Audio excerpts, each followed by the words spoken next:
This is the aftermath of the fire at the site of the old Coviran supermarket, which broke out on Sunday evening at Devil's Tower Road. Today, throughout the day, the Fire and Rescue Service, the Royal Gibraltar Police and various government agencies, including engineers and environmental officers, were on site. This morning, the Britannia crew also worked diligently to clean the area. Devil's Tower Road was covered in ash, a testament to the intensity of last night's blaze. Thick black smoke billowed from the scene, and traffic chaos gripped Gibraltar this morning. Monday morning rush hour at its worst.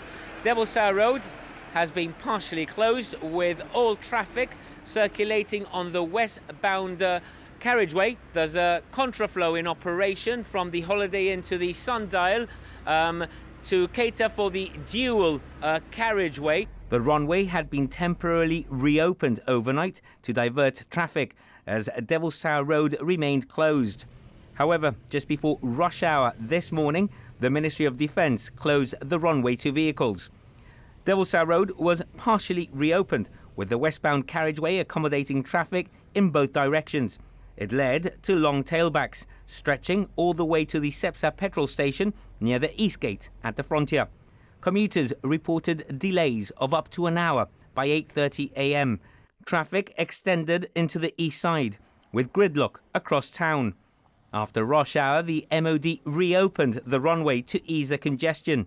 The situation will be continuously monitored, particularly during peak times. Meanwhile, at Northview Terrace, it remained eerily quiet this morning. The building, located next to the former supermarket, saw many of its residents trying to catch up on sleep after an eventful night. A little after 7 on Sunday evening, most neighbours were relaxing at home. Some were watching television, others were cooking, and some were preparing for the new work and school week. But their calm evening was shattered by urgent knocks on doors, the wail of sirens and cries of fire. The police instructed residents to evacuate immediately, giving them no time to gather their belongings. Neighbours were gathered at the Nuno's restaurant at the nearby Holiday Inn. Many arrived in pyjamas or nightgowns, some without even their phones. It really has been an horrific and unexpected experience for us all, because we were all nice and home in the evening, and then suddenly we had some banging noise outside, some sirens, and then we had the police knocking on our doors with a lot of panic, saying you have to get out quick, it's going to be an explosion, there's gas cylinders in the Coviran.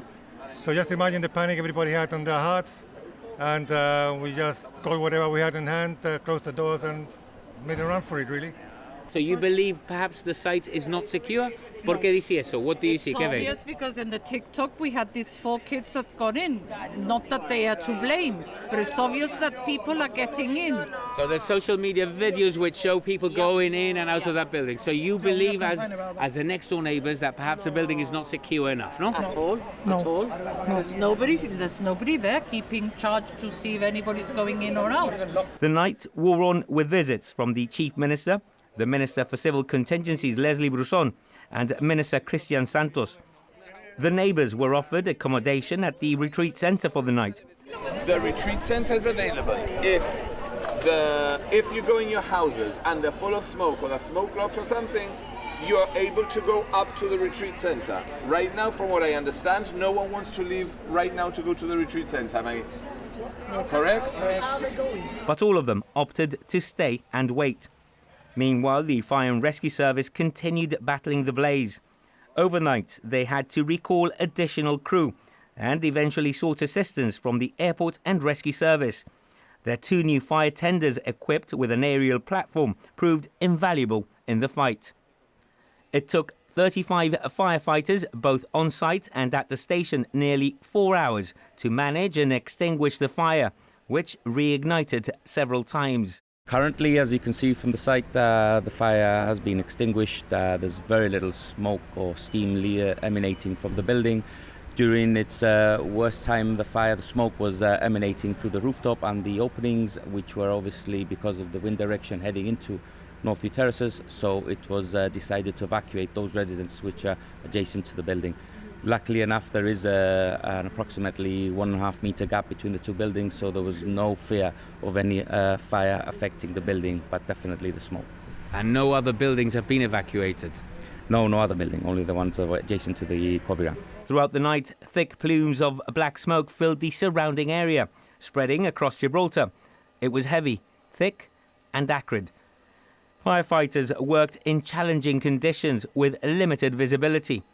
The building had been disused for 4 years and is earmarked for redevelopment. The goods that were inside the building at the time were unknown to us, but some of the information that we retrieved was that the typical supermarket leftovers of tobacco or plastics and goods like that were left inside, with a possibility of some fuel containers being left for any other activities that people were doing. At around midnight last night, some good news. The Fire and Rescue Service declared the fire extinguished. They conducted checks on Northview Terrace, declaring it safe for residents to return home. So if you do have any concerns or any questions, by all means reach out to them and they will help you, okay? Brilliant. All right. Thank you. All right. Take care.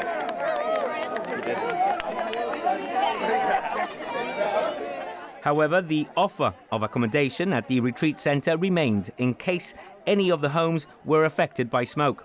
The GFRS also remained on site throughout the night. We accompanied the residents of Northview Terrace as they returned home.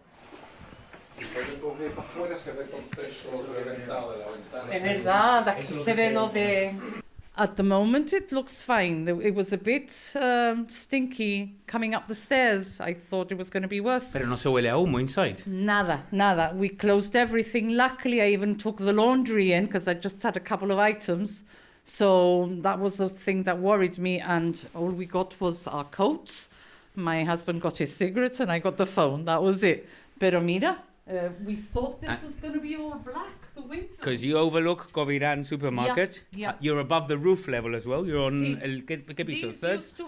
Oh, you can smell it. Now you can smell it, yes. Oof. Yeah, now you can smell it. Oh, qué mal. Quick, if you want to get a shot, because I'm going to close this. Vamos. Sí. And you can tell it's a Sí, strong, toda la noche es intenso. It's plastic and I had to have at Nuno's, the guy had to give me some paracetamol because the smell was so bad it was giving me a headache. I can't normally smell anything strong like perfume or paint, but this is like plastic, cables. It's been very intense. We were affected ourselves, no? It's not bad. The worst bit has been opening the window. Opening the window. If it weren't for that, I mean, and now I know why the City Fire Brigade has told us to ventilate, like put the aircon. I don't know what to do because the aircon is outside.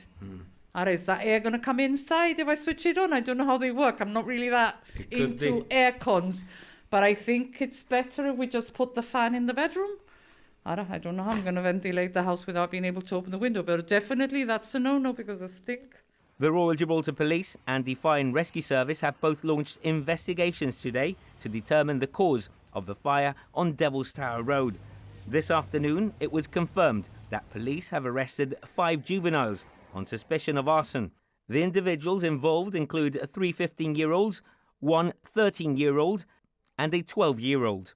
The Royal Gibraltar Police also confirmed that one of the suspects required treatment for smoke inhalation at the hospital last night. The priority now is to assess the structural integrity of the building that housed the supermarket. There were concerns last night it could collapse following the blaze, though it has currently been deemed structurally safe. Various agencies are working together around the clock to ensure the area is safe for everyone. In the wider community, important discussions have been sparked. With numerous construction projects underway across Gibraltar, there are growing concerns. Many have pointed out that the building that caught fire was frequently visited. Videos have circulated on social media. And neighbours are worried that disused buildings aren't properly secured or sealed off. They argue that these vacant structures remain empty for long periods. And last night, they say we were fortunate it didn't have a worse outcome. With residents living so close to one another in Gibraltar, the concern is real. Had the fire taken a different course, the consequences could have been far more severe. The incident has sparked important discussions now in the community, raising awareness about safety, the condition of disused buildings, and the need for improved security measures to prevent similar incidents. in the future.